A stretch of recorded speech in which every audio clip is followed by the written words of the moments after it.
Just to check the audio levels, I'm just going to ask you a question of what do you do on a beautiful sunny day like this? Well, what do I do on a sunny day? Usually I'm at work, mostly 6 days a week. So, sunny or not, I'm at work, especially in the morning. And, I have other activities other than my job. I go to the gym and run 3 miles a day. So, but if it's nice like this, I usually like to go in back of the hospital where there's a trail, a walking trail for them. I can't remember what they call it, but the Eastern Trail, there we go. So I usually do walking 3 miles there, on a beautiful day. Wow. Okay, so my name is Nicole Morin Scribner, and I'm a volunteer with the Biddeford Cultural and Heritage Center. And today is Monday, May 13th, 2024. And today I have the honor of interviewing Donald Bisson. Is it okay if I call you Don? Yes, Dawn is good. Yeah, that's what most people, that's how you're best known? Yeah, oh yeah. Okay, very good. Well, I usually like to start these interviews right at the beginning by asking you where and what year were you born? I was born in 1953 on March 1st, and I'm from Biddeford originally, and I went through the local school, St. Andrews School, and then St. Louis High School, and ending up at Biddeford High School because the third year St. Louis closed, and we ended up in Biddeford High. And from there I went to SMBTI for a 2-year degree for culinary arts, associate degree. And then from that I went 2 years of school for the American Academy of Dramatic Arts in New York City. I had moved to Rhode Island for 3 years and then went to New York City in 1978, I think, 77, 78. Went to school there, American Academy of Dramatic Arts, and then I went to work for Verizon, but then it was called Bell Atlantic and so many other names, So I went to 2 years of schooling at that place of business to learn a computerized system of what I did over there until I retired in 1998. So. Well, I definitely want to pursue getting a little bit more detail about some of that, but let me just turn the clock or the calendar back a little bit and ask you about how did your family end up in Biddeford in the first place? Well, my grandfather was from Canada, and he and my grandmother and his mother, which was my great-grandmother, moved here. I don't know what year they came here, but they were very poor, and they moved to Biddeford, as I said, from Canada. And my grandfather built his own house on Pike Street. So he built a 2-story house, and he lived there. He had 11 kids, and my father was the second oldest of the 11 kids, and we ended up, I was born there on the second floor, in the hospital, but I was born on Pike Street. And so, he built his own house with no education and worked all his life, menial jobs and everything. So that was the start of my being here. Wow. Do you know where in Canada they were from? No, I don't. That's a good question. I should know that, but I really don't. But they were from Canada. And they never looked back. They were here, and like I said, he had so many kids and had 2 or 3 jobs, and my grandmother worked, and 11 kids. Gee willikers. Now, did she work outside the home? I don't think she worked when she had they were very young, no, she was a stay-at-home mom most of the time. Again, my grandparents had little education.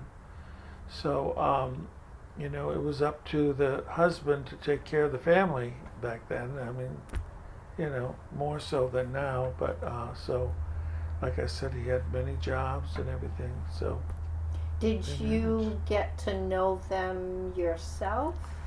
yeah, I got to know them a little bit, even though they lived downstairs and I lived upstairs until I was 8 years old, and then we moved to Vine Street, which is right around the corner. But I got to know them a little bit, but not too much because I was very young, and we just played in the yard, and I remember getting together for Christmases and going to Réveillon, which was the celebration after midnight mass. And my uncle, her brother, was a priest in Limerick. So we would go to Limerick, Maine for midnight mass and then go back to my grandparents for the Réveillon. If you can imagine how late. I couldn't do that now. I go to bed at 8. But I remember all of my uncles and aunts and, kids all dressed up in suit and tie and formal wear, and my grandmother making pork pie or, and all French Canadian thing, tourtière, they call it. And so I didn't really get to know them in depth, really, but we were close by, so that was good. Mm-hmm. Yeah. So did you get together with other relatives? If they were 11, that means you had a handful of uncles and aunts and cousins? Yes, we had a lot of aunts and uncles, and and so if you were the oldest of the children, well, first of all, everyone went to the grandparents on holidays, and that was, so you got to see everybody there. But as my grandparents went, my grandmother died first, then what would happen is the younger uncles and aunts would always go to the older children's house for Christmas, and just stop by. So my father was second eldest, so a lot of his younger siblings would stop by at Christmas and holidays, and would, it was tradition that you would stop by. And at New Year's, the elder had to give a blessing, for New Year blessing. I remember that. And we as children had to kneel down for our blessing on New Year's, which they don't do today. But I remember that. There was good memories. Now, did the relatives all pretty much live in the area, or were they spread out, or? Yeah, mostly they lived in there at the time, and then they, the older we got, aunts went to Limerick, and then they sort of scattered, all around at that time. Yeah. So tell me about your dad. My father was his name was Raymond, so he worked at the Pepperell most of his life. He died at 55 years old, and of a heart attack, and so he worked very, very hard. Not educated. He went to high school, I think, first or second year, and that they had to go to work. And so he worked at the Pepperell, and like I said, overtime, which they paid you peanuts for the time. But he really worked hard to get the overtime because he had 4 kids to support and a wife, and my mother was sick a lot, so he had his hands full. And, he did, with God's help, we got through all that. Did he ever talk much about what it was like to work at the Pepperell? Yeah, it wasn't pleasant. He was, it was with a spool, and from what I can remember, the spool and the yarn that they used to, work with, and with the making blankets and so on. So it was not a very healthy atmosphere. There was a lot of dust in the air, and it was detrimental to someone who for breathing. And I remember at the end of he was transferred to another department because part of it closed, and he was working with cow hides. So it smelled. I remember going there and saying, "Oh, what is that smell?" It was the cowhides. They had to endure that the whole time, and they worked, like I said, overtime with all that stuff. So he really was a trooper for, he didn't complain. He was tired when he came home from work, and but he didn't complain because he did what everybody did: support your family. You couldn't just say, "Oh, forget it, I'm going to stay home and watch TV." No, you had to pull your own weight and do your own supporting of your family at the time, which he did, and many, many others did the same thing. Now, tell me about your mother. My mother worked at shoe shops here and there, but most of all, she was a stay-at-home mom. She was ill many times. She died at 48 years old, so she was very young, and she had a series of ailments that took her life and everything.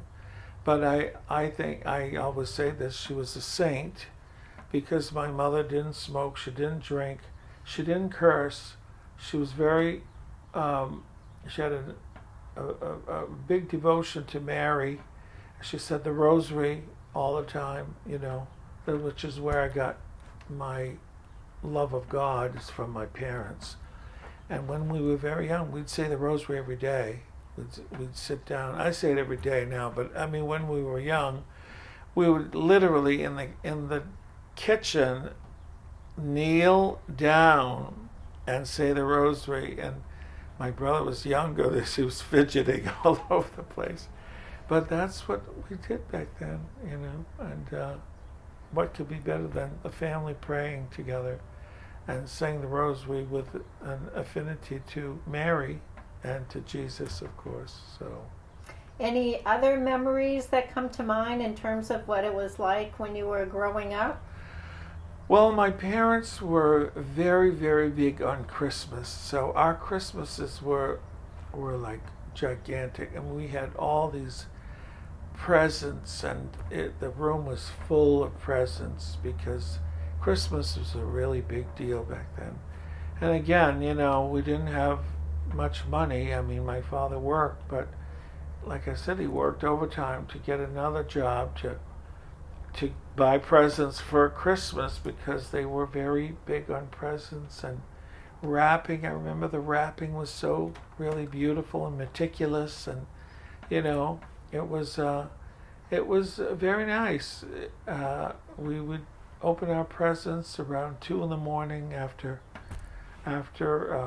like I said, the réveillon, and it was my father had a camera, and take pictures of us. So those were good memories. Now, I can't remember, did you mention what your mother's name is? Marjorie.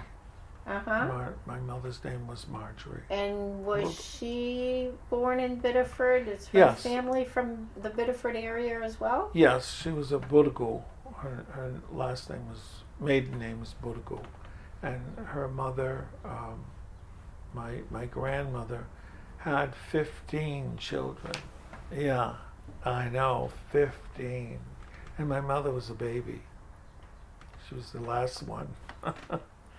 So that was big. At Christmas again, we would go to my grandmother's house and talk about Grand Central Station. I mean, gee willikers, it was unbelievable.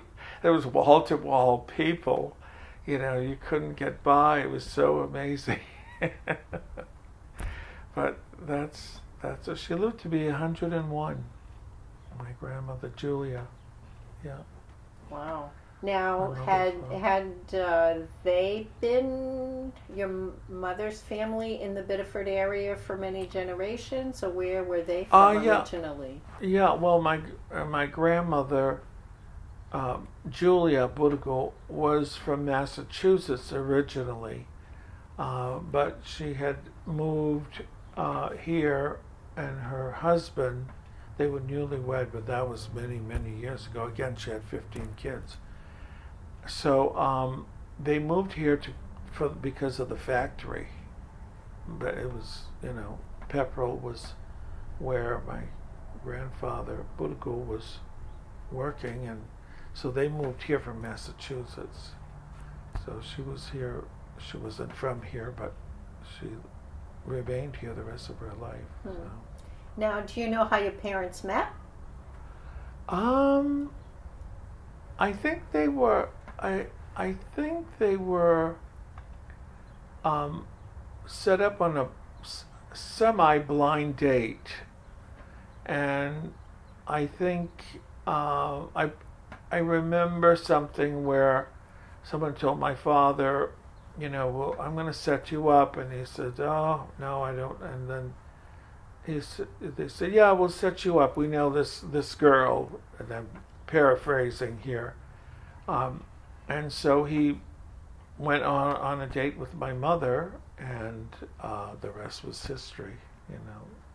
He seemed to like that, so that was good. Mm-hmm. They were very monogamous and very devoted to each other, and my mother died early at 48, but Mm-hmm. Now, how old were you when your mother died? I was, I think I was 20. I was living in New York City, and I had been there for a short time, and I got a call that she died, and I came home. Mm-hmm. But I was, I think, 20. Oh, I must have been 27, 28, somewhere around there. Now, you said your father worked in the Pepperell. Was he there when the Pepperell kept closing? Yes, he was there, and then part of it closed, and then he went up to Saco, which is the same Pepperell but a different location, where I told you they worked with cowhides. Oh, is that the tannery? The tannery. There we go. He worked at the tannery. So I don't know if that was associated with Pepperell. Okay, well then he worked at the tannery. I thought it was associated with the. I happen to know because my father worked at the Pepperell and then worked at the tannery. Oh, he did? As well. Okay, Yeah. so that's what my father did. I thought they were associated with one. I don't know. It's in that same, well, in the mills. Yes. So Well, that's there's why the I thought there was a connection, but yeah. So that was the same thing. Mm-hmm. Do you remember when the Pepperell closed? Were you still living at home at the time? I left here when I was 20. In 1973 I left Maine. So I went to live in Rhode Island for 3 years till I was 23. And then I moved to New York City after that. Because I was wondering if, when the Pepperell closed, where that was such a big part of your father's livelihood, if you recall what that was like for him when it closed. That was traumatic. I mean, they had no repercussions. As far, not repercussions, but they had no, benefits. They had no pension. They had no money that they give you to go out, severance pay or anything like that. There was nothing. it was like a pink slip one day given, and bye-bye, we'll see you later. Mm-hmm. And that's how he ended up going to the tannery. Mm-hmm. Because it was very, very bad, you know. Mm-hmm. What could you do? Right.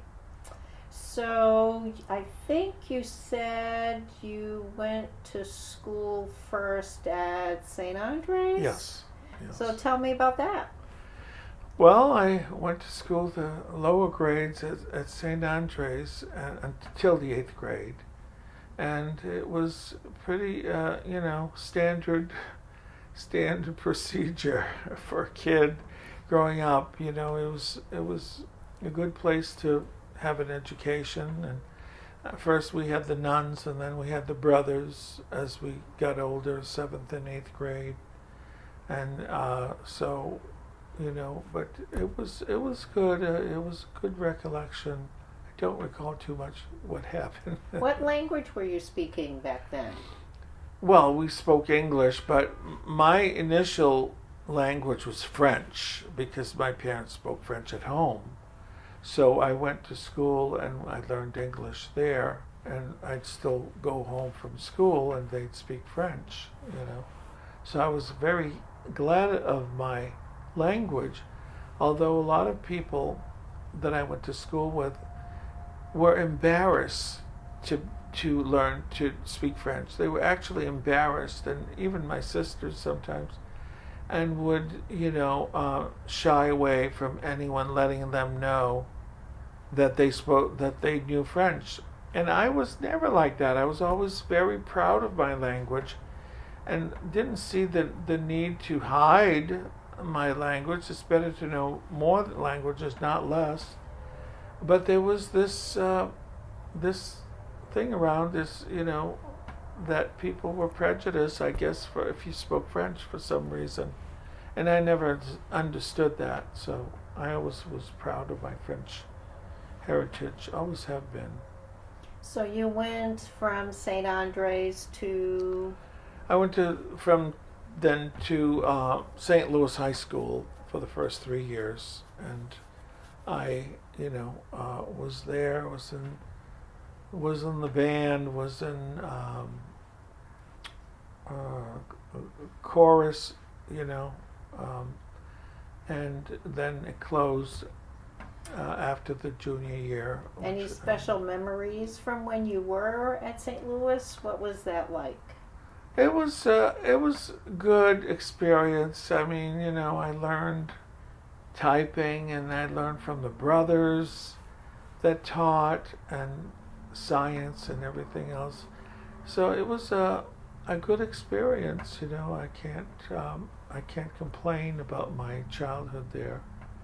It was a standard high school, So. And do you remember, I think you alluded to the fact that St. Louis closed would have been when you were after your junior year. Yeah. Do you remember what it was like when you found out that the school was closing?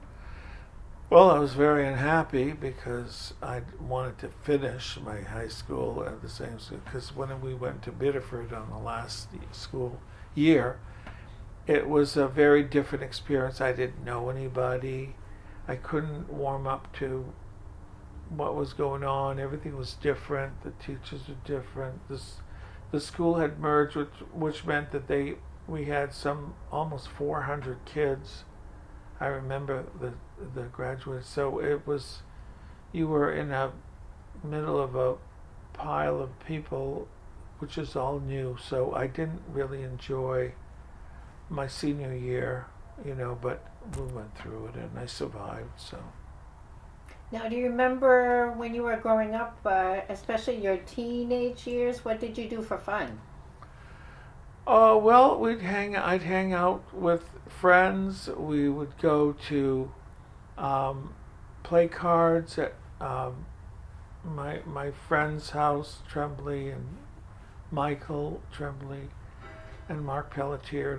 We'd go to their houses and play cards with their older relatives, and then we'd go to dances, and then we'd I remember going to dances in Old Orchard Beach and going to the Sandbar, which people don't know, it's not there anymore.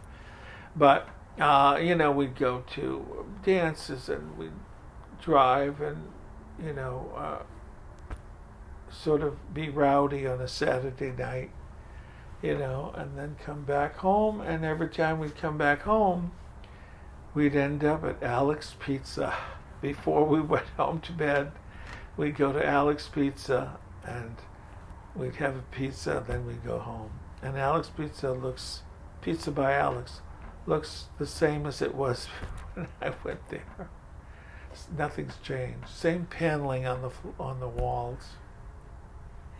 So what did you do in terms of deciding what was going to happen after graduating from high school? Well, I decided that I wanted to go to college because all my friends were going to college. And I said, I'm not going to just go to work. I want college. And then I chose culinary arts because that was sort of an interest of mine. And as I said, I had a degree in it, 2-year. And I enjoyed that very much. And then I graduated and left right after that to Rhode Island with a friend of mine. What prompted you to go to Rhode Island? Well, a friend of mine was moving to Rhode Island, and I wanted, first of all, to get out of the house. I wanted to be an adult, and I wanted to be on my own. And my buddy was moving to Providence, Rhode Island, and said, hey, I need a roommate. Do you want to, and I was like, yeah. And then my father was not very happy and says, if you move out of here, you can't come back. And he was saying not to visit, but if you move out, you can't come back. And said, don't think I'm going to take care of you.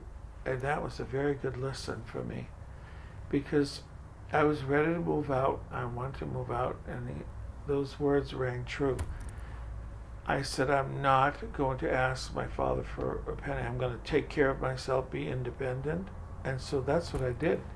I found jobs. I did what I had to do to maintain paying my rent and, so on and so on. And then there was an apartment in Providence, Rhode Island, where I lived. And the apartment was $38 a month. Even then, that was like, it was a little old lady who owned the building, and she was probably 90 some odd years old. And she owned the building, and I was on the 3rd floor. And she'd say, am I charging you too much? Do you need some? It's like, are you charging me too much? But I paid $38 a month. And then, of course, the building was sold and so on. So then, but I got out of that for a while. But that's what I was paying back then. I was working at the YMCA, paying $38 a month. Did you find it a big transition, Providence, Rhode Island, from Biddeford, Maine? Yes, I did, and I was lonely, and it was. And then the guy who I moved to the apartment with, he moved out, and so I was by myself at $38 a month, and so I got other roommates, but and I was lonely, and it was new. But you know what? It was a good lesson for me. It was a good lesson to me that you need to take care of yourself. I'd have friends who would, oh, I'm moving back in, Mom and Dad, because I don't want to, I lost my job or whatever, and I'm moving back. I would never ever do that. I said I'm going to take care of myself, which is really what I did.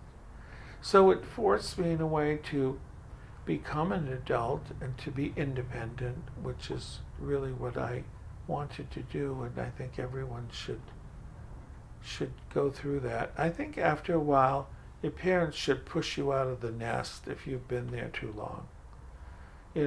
Because when are you gonna go? You need to go, and some parents will let their kids stay forever. It's not good. So did you find it a big change in terms of culturally or lifestyle? Yes, I I did. It was culturally, it was very different. And at the time, it was Mayor Cianci, and I don't know if you know who he is, but anyway, he was sort of like in the papers every day. I mean, I think he even went to prison, and there was a big kerfuffle about his, and but so that was that was big back then. But yeah, it was a different culture and different people, but I met some really good people, and I worked with some good people that I maintained friends until they died. Some of them died, and so it was good for me to get out of my comfort zone and to not depend on my parents or whatever. So it was good. And so, what happened after Rhode Island? Then I moved to New York City to become an actor. So I went to the school, American Academy in Dramatic Arts, and I moved to New York City, and the culture was very different there too. And again, I was lonely because I lived in a studio apartment, and I had moved in with this guy, and because he was going to the school I was going to, and he was from down south, and his father said, "Well, we'll come and get you in Rhode Island, and we'll bring you to New York." And I said, "Well, okay." So he came to get me in Rhode Island. There was a van, and there was a two-seated van, and the father drove the truck with the mother sitting in the seat. So the two of us were in the back like corpses laying down through the whole trip. We were actually laying down. It's the only place for us to be, which was so strange. And then he drove us to the apartment, and then the son said, "Oh, Dad, don't leave, don't leave." And his father said, "I'm leaving," with the mother, of course. And they left, and the kid, 2 hours later, called his father and said, "I can't take this. I can't. You have to come and get me." And they turned around, they came and get him. And the kid left. And there I was by myself in New York City in my own apartment with this kid who couldn't take me away from his parents. But I survived, I lived there for years, 20 some odd years. For 20 some odd years? So, I worked at the phone company where, as I said, I retired from in 1998. So that's what I did. Now, did you ever pursue what you had studied in dramatic arts? I did, but not very well. I mean, I had to work, so most of my energy was spent working, and that was a full-time job, and it was a lot, but it was a good job. But I did do several things off Broadway, and I did Under the Gaslight, I think was the name of it. And then I did another one which I developed a sore throat, a really bad sore throat the night before opening night. So I had very little luck there.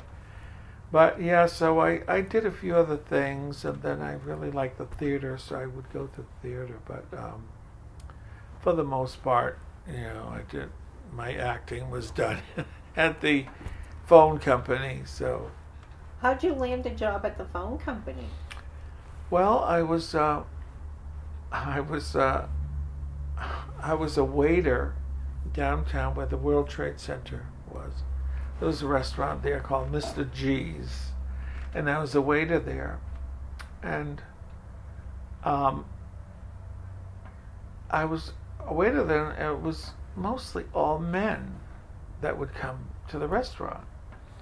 So at the beginning, I was like, this is really sort of strange how all these men come to the restaurant, but then some of the men were bossy, very bossy, and they were dressed up in suits, and a lot of the time, not all of the time, and they were very bossy in that. So finally, one time, I think I spilled someone, and the whole group started to laugh, and were threatening me, or it was really sort of awful, until I found out from the owner, well, the other waitress that worked there with me, we became friends, that it was a mafia restaurant that catered to mafia people. So I was like, oh, that's why. I couldn't understand what the whole thing was about.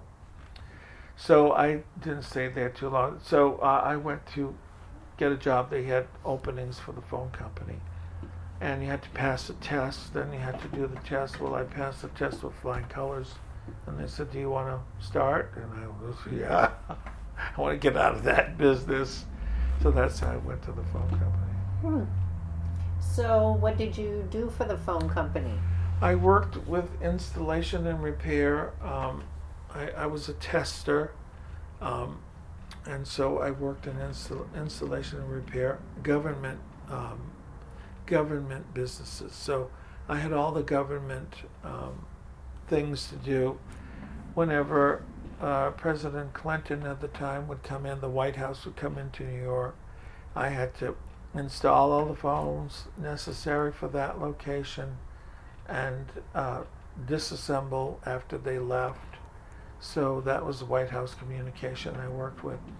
But I worked for the governor and the mayor, which was Giuliani at the time. And I even worked, I had a few run-ins with Donald Trump, actually, at 200 Park Avenue, which he owned. And Leon Panetta was on then, and I dealt with him, but I had to put in phones for him. So, I had not big dealings with Donald Trump, but I had similar dealings with him. Yeah. So, what was a highlight of living in New York City? Well, the food, anything you wanted as far as food, they had the very best. I even dream of some of the food that I used to have there that I don't have.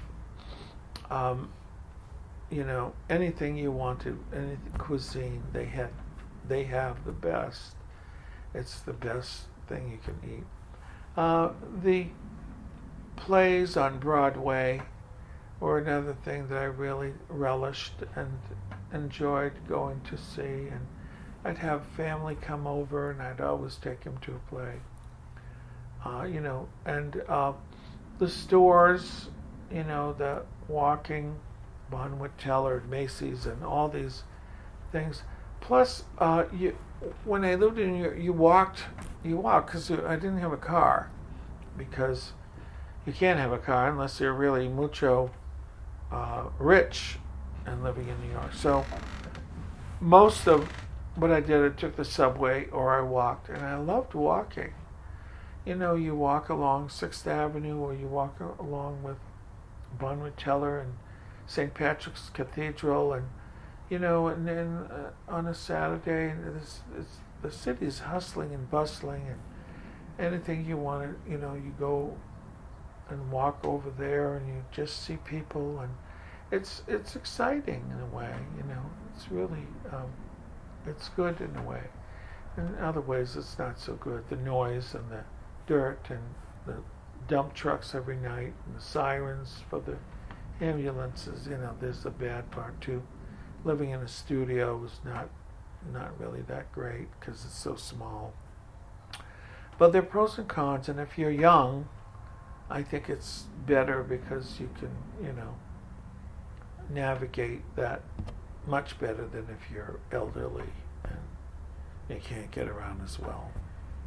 Any particular experiences that you had in New York City that always stick with you? Experiences like what?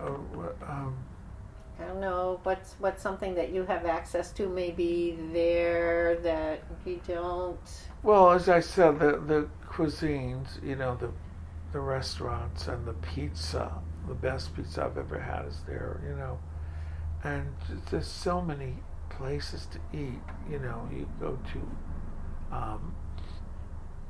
I don't care where you go, at the restaurant, the finest restaurants that you want to go, and it wasn't pretty much a 5-star restaurant because I couldn't afford to go to a 5-star restaurant, although they have a lot of over there. But it's just the regular food donut shops, and there was in the Village where I used to love to go to walk through the Village in New York, and the restaurants there were, there's some of my favorites that I'd stop in, and even a Chinese restaurant that I don't know if it's still there on 6th Avenue. Oh man, the food was so it was Chinese Puerto Rican cuisine, so it was unusual, very unusual, but it was so good, so good, so good. So what prompted you to make a decision to leave New York? Well, they offered me an offer I couldn't refuse. The phone company back then, in 1990, was offering 6 and 6, and which was 6 years added to my age and 6 years to the number of years that I'd been there. And they offered me a retirement package. I was only 45 years old when I left there.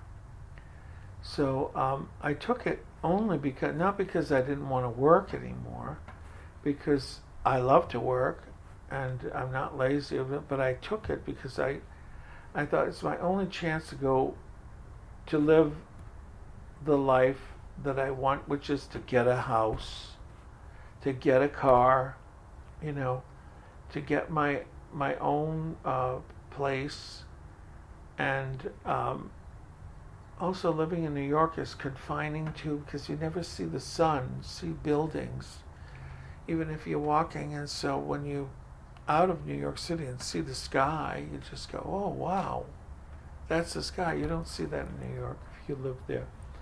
So I took the 6 and 6 package because I said I want to do something that I want to do, and I'm retired, I had a pension, and so I came back and I saw this house, and I was retiring in a week, and I put a down payment, and lo and behold, I was here a week later, and the rest is history. So.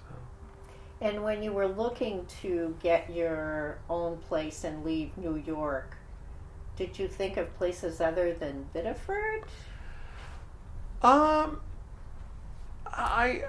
Yeah, but I didn't know where. I came to visit my family, and I saw this house, and I put a down payment because my cousin was there. Everything sort of worked out together. So I didn't really think about living other places, although I would have loved to. I love Maine.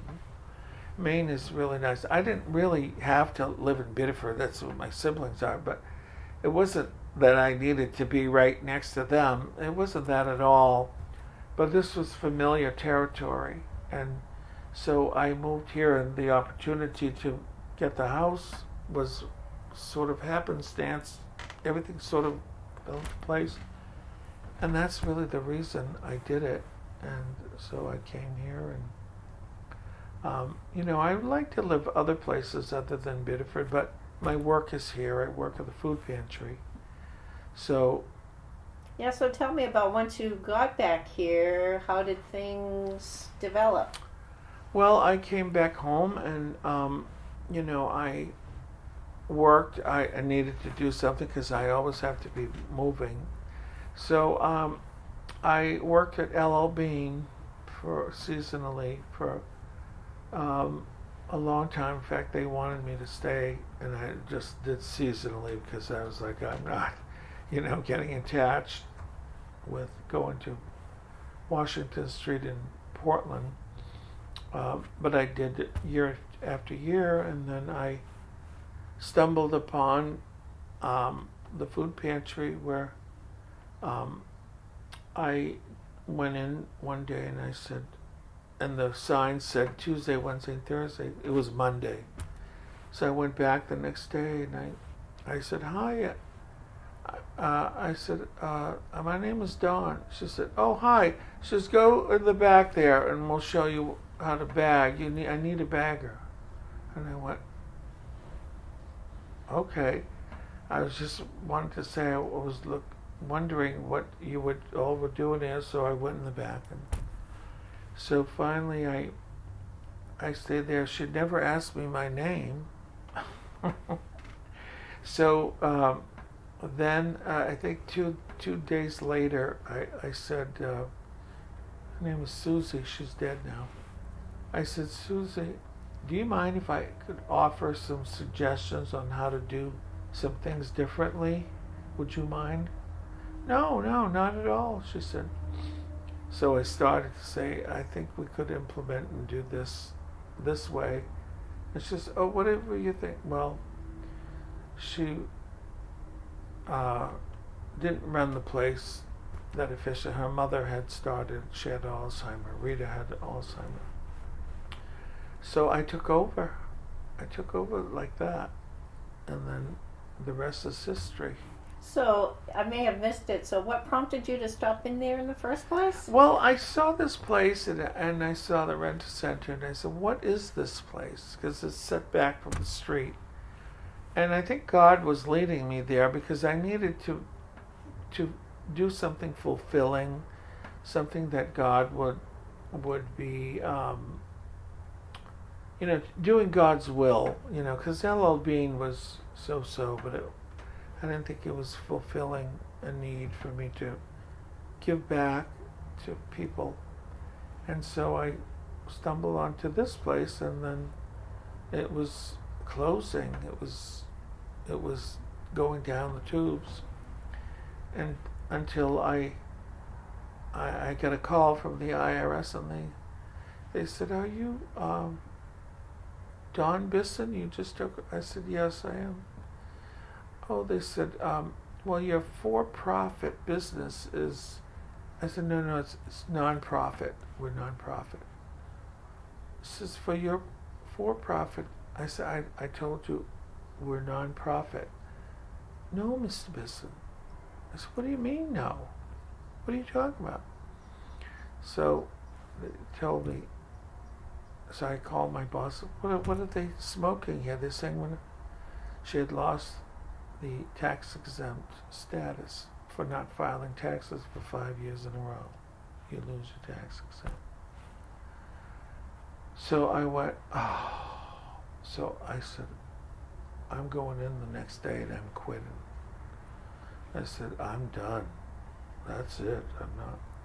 So I went in the next day and I said, I'll tell them at 11 o'clock when we close because I'm all done. And then this young man, very handsome man, came in and he knocked on the door. Can I talk to you? Yes. He looked like a model. Yes, I lost my job and I need some food. Do you mind if I... No. We'll show you what to do. It's very simple, blah, blah, blah. He goes away. 10 minutes later, knock on my door again. Here's this handsome man, followed by this exquisitely beautiful woman, porcelain face, gorgeous. They looked like they stepped out of a model runway. And I said, yes. And he said, this is my wife. I'd like to introduce. I said, yes, hi, how are you? Oh, good. Well, so grateful that, oh, no problem. Anytime you want food, don't worry about it. Well, here's my card. She says, look out the window. That's the car door's open. 2 little children were there in the back seat. Those are our 2 children. Oh, I said, well, good. I said, well, God bless you, and I hope you find a job. I've never seen them before, and I never saw them since. But to me, that was God saying, you're not leaving. You're going to stay here and do my work. So, I mean, nothing was said on their part, but to me, that was a sign. And so I took 1 year to call the IRS every single day. 1 year to get my tax exempt status back. And I did get it back. And then we were able to buy from Good Shepherd Food Bank again, and so on, and the rest is history. So that's one of the miracles that happened. Wow. Yeah. And then we were paying $800 a month, and the landlord came in, and he said, next month the rent is $2,200. And I said, 22? He said, I said, you're kidding. No. He said, either pay it or get out or buy the building. And I said, oh my God, what are we going to do? 2,200, we don't have. So how much is the building? 250,000. So I said, oh my goodness. So I raised $11,000. I needed $50,000 for a down payment. I raised $11,000. The closing was at the end of the week. I didn't have the money. And I got up from my chair and I went to take a walk, and I was talking to God, and I said, God, if you want me to close, I'll close. Just let me know. I'm tired of this, and I'm hot under the collar, and I'm red in the face, and I'm angry, and I'm talking, and I'm walking, and I come back to my office.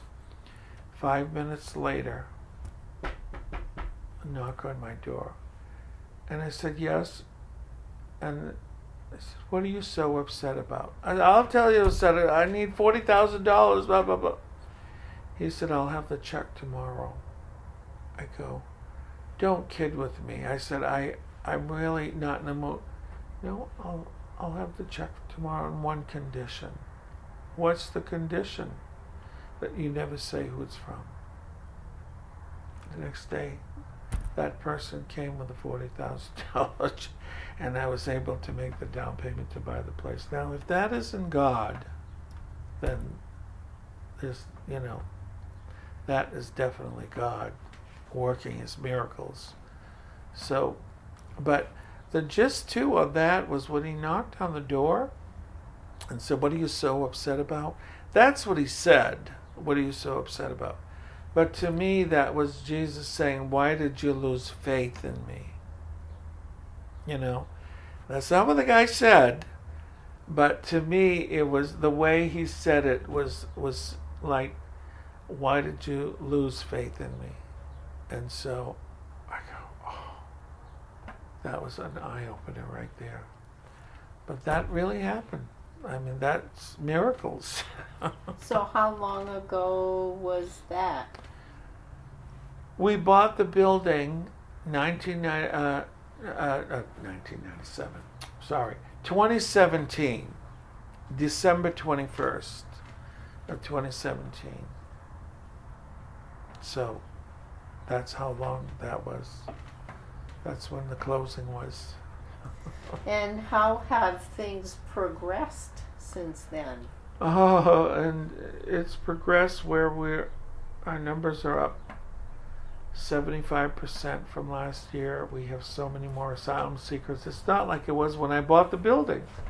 We had COVID. We were open throughout all of COVID. So talk to me about what it was like during COVID. It was very, very stressful because I didn't close. I think we closed one day or something, and then the others all closed, and then I said, no, we're gonna open, because if the others are all closed, well, people have to eat. And I said, no, I'm gonna open, and we opened, and we remained open ever since. So the need was so much bigger, so much greater. I mean, and now the asylum seekers are here because of all that different people from Angola, Venezuela, Congo, Dominican Republic, We have people from Iraq, all different people that come to us for food.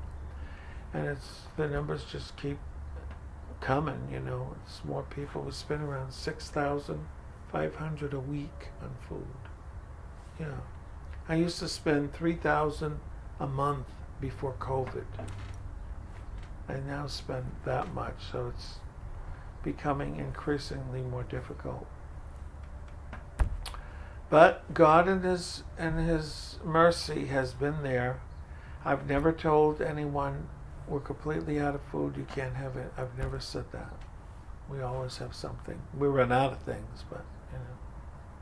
So what is a particularly memorable day at the food pantry? Is there one that stands out?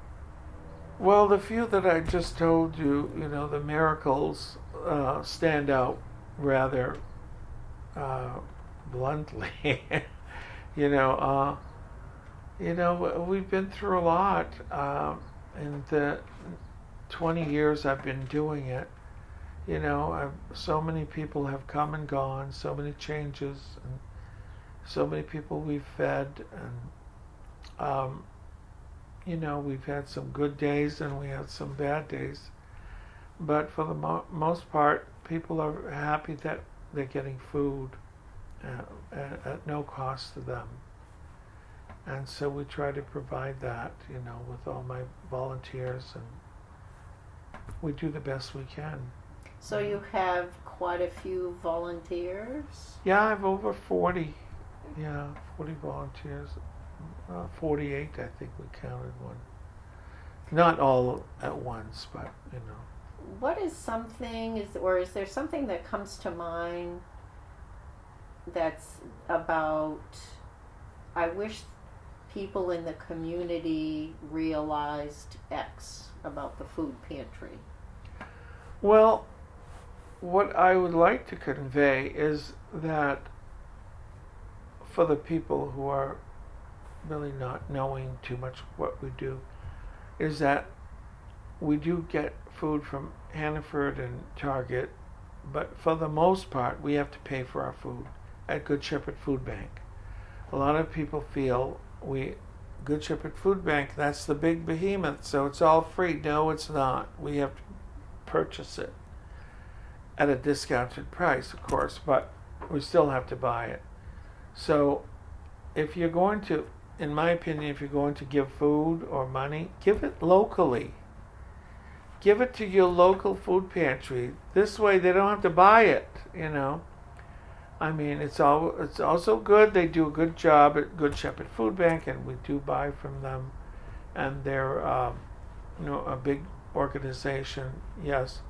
But if you want to give locally, give so that we don't have to buy the food, or give the money that we can buy the food, or give cans of food locally so we don't have to purchase that. Mm-hmm. And is there anything about the people who come to get help at the food pantry that you wish that the community had a better understanding of? We get people from all over, so we don't discriminate. There's certain food pantries that say, unless you live in my town, you can't come and get food. If you live in my town, we don't do that. We accept anybody. So people from Saco come for food for us all the time, and you know, and we give them what we have. You know, we do provide a lot of food for them.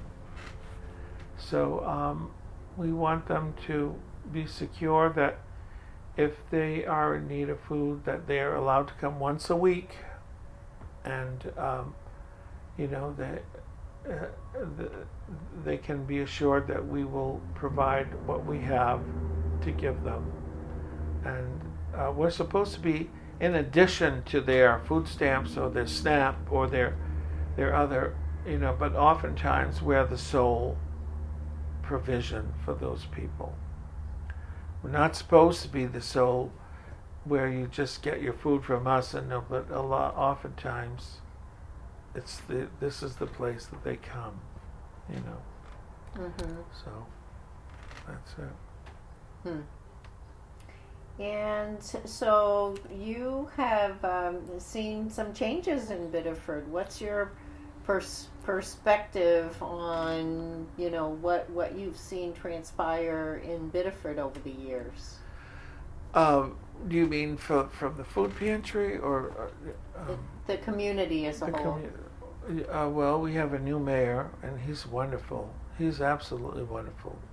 Martin Groman is really a testament to being a good mayor, and has provided funds for us from the city so we can continue doing what we do. He's very attuned to the unhoused and people, down on Water Street with the encampment there. I know they have to be out of there by August, they're saying. But so, he's trying to provide some way to either get them housed or, get them in a different place. So he's got his hands full with that, but I like the new mayor. And, I'll do anything to work with him if he wants anything. He's helped us a lot. Mm-hmm. And there's changes in Biddeford, all over. There's new, Pepperell has been transformed into a hotel. I still haven't been there, but I'd like to. So, it's up and coming, and I think those changes are good and positive for the city, Mm-hmm. So we'll see. So you've been involved, in addition to the work that you do at the food pantry, you've got some other organizations that you're a member of, like the... Well, I'm a cantor at my church, so I sing at, I'm a member of Good Shepherd Parish, so I sing at St. Joseph Church. I sing at Most Holy Trinity Church. I'm a cantor. I sang this weekend at St. Martha's. It's not part of our parish here. It's a different Holy Spirit parish. But I sing at St. Martha's in Kennebunk. And I used to sing at St. Margaret in Old Orchard for 8 years. I just stopped doing that. So, and St. Philip's on occasion. So, yeah, I'm involved on the weekend with singing. So I enjoyed that. Yeah, that's good. And did I see that you were in the Knights of Columbus? Yes, I'm a member of the Knights of Columbus. So Yes. tell me a little bit more about the Knights of Columbus and what they do. And Well, it's a very good organization. Of course, I don't really participate too often because I'm so busy doing my thing here. But the Knights provide such wonderful community-based things that they help individuals, they help groups of people, they do fundraisers, they help cancers, people with cancer, they provide spaghetti suppers for different reasons for different people who need help. So it is, the Knights of Columbus is a very, very good organization, a healthy organization, and I'm very proud to be a part of it. Although, as I said, I don't attend too many meetings on Sunday. I have because of my work schedule and what I do. So, but I always love to see them the Knights when they're in church and marching for different funerals, which I sing at. So, it's wonderful to see their presence in church. They do a wonderful, wonderful community-based help for everyone around. now, speaking about the church, were you living in the community like when St. Andre's Church closed? Yes, I went to St. Andre's, and yeah, I was living here, I think, when they closed the church itself. No, I wasn't. I was away. I wasn't here when they closed. but I grew up in that church. I was an altar boy at St. Andre's. And so, but no, I'm sorry, I was not here when it closed. But I was sorry to see it close. Right, well, that's what I was going to ask is, what was that like when you heard about it closing? Yeah, as anything that you grew up in and, you're familiar with growing up and then it closed. It's sad, you don't want to see that happening, but things are the way they are. The building was sold the parish sold it, and,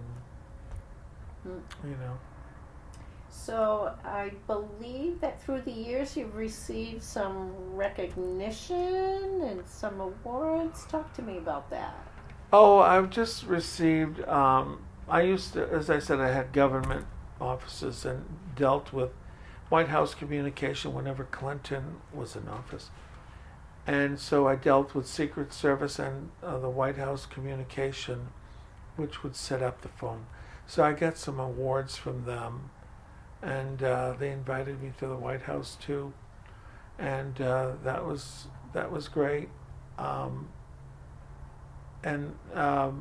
So that took place. I remember the Pope coming to New York back in '70, and I had to do the lines there, and I went to Mass and in Central Park. So we got up, I think I got up at 3:30 in the morning to try to go to Central Park to get this, and it was like so many people. I mean, just a whole ocean of people. But it was fun because he was right there, it was far away, but I attended Mass there, so that was fun. UN 50 it's called, and when UN 50 happened, I think it was the same time. I have a certificate for that also. And of course, recently was the Franco-American Hall of Fame honored me with their recognition, which I was very surprised and very honored by. And they gave me a certificate. I have a picture with the Governor Mills and I. And also a letter from Senator Susan Collins, which I was very happy about. So, yeah, that was... How did you find out that you were getting that award? I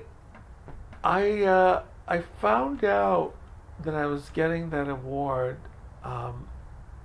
through Mark Balin.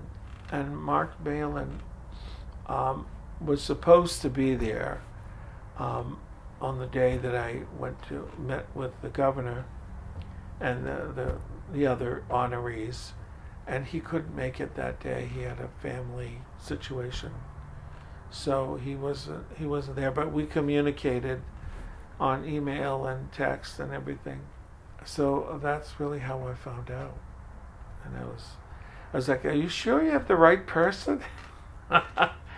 Don't you meet somebody else?" I go, no, we were you. I said, "Are you trying to fill a seat or something? Am I a seat filler? Is that what's the..." He goes, no, you're not a seat filler. I go, okay. So we went to, I went to the State House, which was really a fun day. And so what has it meant to you to be Franco-American? What does your heritage mean to you? Well, again, I'm proud of speaking French. I'm proud of being French Canadian. Again, a lot of people when I grew up, were embarrassed to even tell anyone that they were French Canadian. Oh, they spoke French, and I was never like that. I was like, no, I speak French. I think it's a feather in your cap if you know more than English. For crying out loud. I wish I'd know other languages, but I really don't. I speak French fluently. So it was it was an honor to be recognized and not be embarrassed of my heritage of being French Canadian, coming from my grandparents coming from Canada and establishing themselves in these good United States of America, where there's no other better country in the world except this country, you know. So we're very fortunate to be. And you know that that's true because all the other countries are trying to get here, you know. They're trying to get here across the border, and we're having a heck of a time trying to control that. Seems like the floodgates are open. And you can't blame them. They want a better life. These women with children and fathers too, you know, small children and with barely the clothes on their backs, trying to get to a better life, you know. It's sad. It's terrible that other governments around the world, other regimes are so broken, and consequently they have dictators, and we don't want a dictator in our country either, because this is not good to have dictatorship, and you know, it's sad all around. Mm. So, is there anything that you might have thought of that you had planned on? Oh, I want to make sure that I share this, and maybe it didn't come up because I didn't ask the right question? No, I think we've covered mostly everything, you know. Mm-hmm. I think everything is pretty much there. And is there anything in particular that you would want people to take away from hearing your story? Well, yes, there is one very important thing, and I tell this to everyone, and that is be community focused. God asks us to love our neighbor as ourselves. Love God first. That's easy. Loving God. Loving your neighbor is not always that easy. But that's what we're told to do. God wants us to love our neighbor. And so if you love your neighbor, means you are community focused, means that you want to, whenever you give of yourself expecting nothing in return, that's when God fills you with His grace. That's why it feels good. You know, it feels good because you're doing something for somebody else, helping a little lady cross the street, and you didn't get anything from it, but you feel good. You helped somebody, you know, cross the street. That's the beauty of it, is you're giving of yourself. And when you give of yourself, you empty yourself. And then God fills you with His grace. If you don't empty yourself, He can't fill you with His grace, because if you're full of yourself and just be me, it's all about me, you can't have that experience. But it's only when He said if you lose your life, you'll save it. If you save your life, you'll lose it. So we all have to empty ourselves. We all have to give ourselves away to other people, because that's what Jesus did. He emptied Himself and He gave Himself away. And that's what we have to do also, is to be community focused, love your neighbor, do good to those, you know, participate. Go and attend a cancer 5K run, or go and give food to those less needy, or check on your neighbor and saying, do you need anything, elderly especially? Is there something you need? You know, can I get something for you? You know, how can I help you? All that is I think what I would leave people with, to